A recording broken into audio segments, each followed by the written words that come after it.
Para saudara dan saudari yang Tuhan cintai, selamat pagi dan selamat bertemu lagi dalam renungan harian dari Paroki Santo Fransiskus Assisi APO, edisi hari Selasa, tanggal 9 April 2024, dalam masa Paskah yang kedua.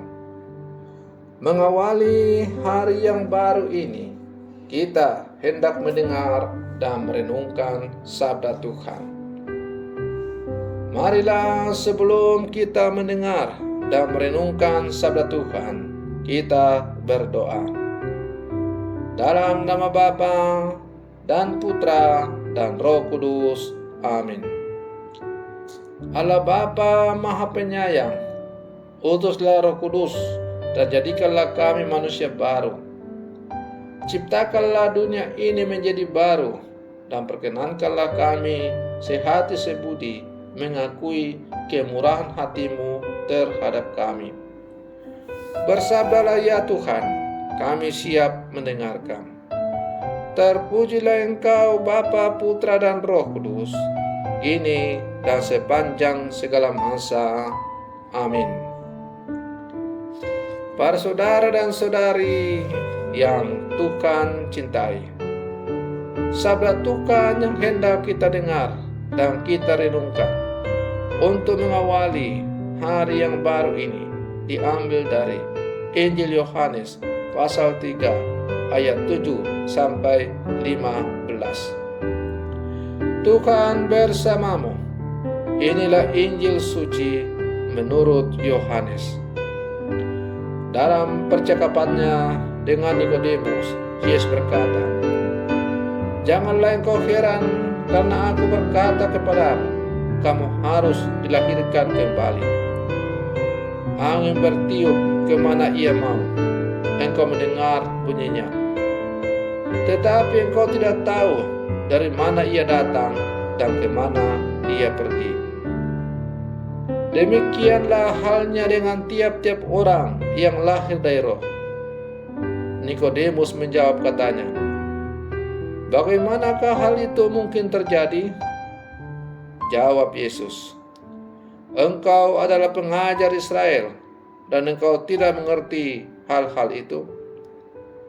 Aku berkata kepadamu, sesungguhnya kami berkata-kata tentang apa yang kami ketahui, dan kami bersaksi tentang apa yang kami lihat, tetapi kamu tidak menerima kesaksian kami. Kamu tidak percaya bahwa aku berkata-kata dengan kamu tentang hal-hal duniawi.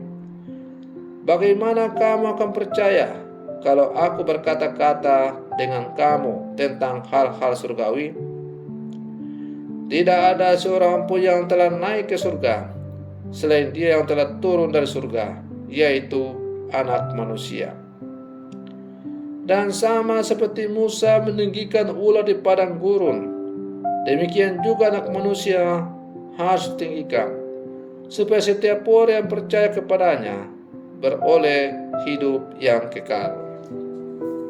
Demikianlah sabda Tuhan.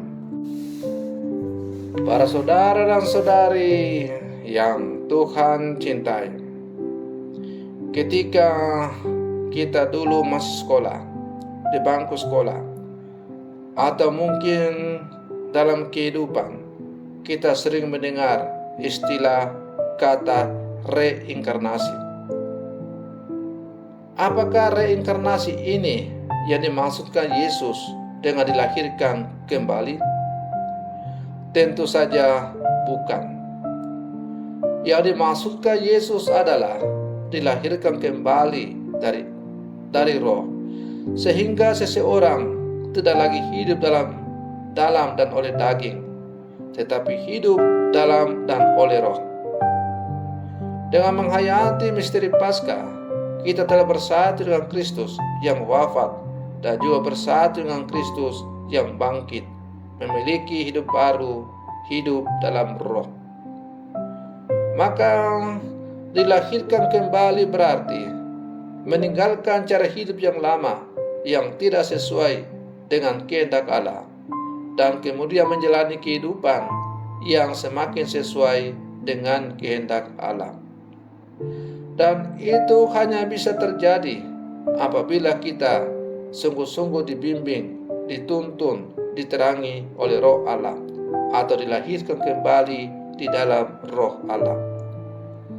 Para saudara dan saudari yang Tuhan cintai, cara hidup para rasul dan jemaat perdana merupakan contoh orang-orang yang dilahirkan kembali, yang hidup dalam Roh. Tidak seorang pun yang mengatakan bahwa sesuatu dari kepunyaannya adalah miliknya sendiri, tetapi segala sesuatu adalah milik mereka bersama-sama. Apakah semua dibagi sama rata? Tampaknya tidak. Karena yang dikatakan juga dibagi-bagikan kepada setiap orang sesuai dengan keperluannya. Inilah cara hidup baru para murid Yesus. Para saudara dan saudari yang Tuhan cintai, salah satu ciri orang Katolik ialah hidup dalam persekutuan. Sekalipun berciri personal, iman akan Kristus sekaligus juga memiliki dimensi sosial yang tampak dalam bentuk persekutuan hidup. Dengan dan dalam persekutuan itu, mereka mewartakan Tuhan. Persekutuan itu menempatkan kasih sebagai keutamaan yang mendasar dan menghendaki setiap anggota di dalamnya untuk berbagi dan menolong yang lain. Persekutuan itu adalah buah dari karya Roh sendiri, bukan semata-mata merupakan upaya manusia. Hal ini tampak sangat jelas dalam pengalaman cara jemaat perdana hidup sehati dan sejiwa. Mereka menganggap yang lain sebagai saudaranya, dan karena itu mereka tidak melihat bahwa persaudaraan mereka itu lebih besar dan penting daripada apa yang mereka miliki. Para saudara dan saudari yang Tuhan cintai, cara hidup mereka itu adalah buah dari karya Roh. Mereka mampu bersatu dengan yang lain dan menjual hartanya karena mereka dilahirkan kembali dalam Roh. Mereka bersaudara dalam Roh karena memang sumber dan rujukan dari persekutuan mereka adalah persekutuan Tritunggal Maha Kudus itu sendiri.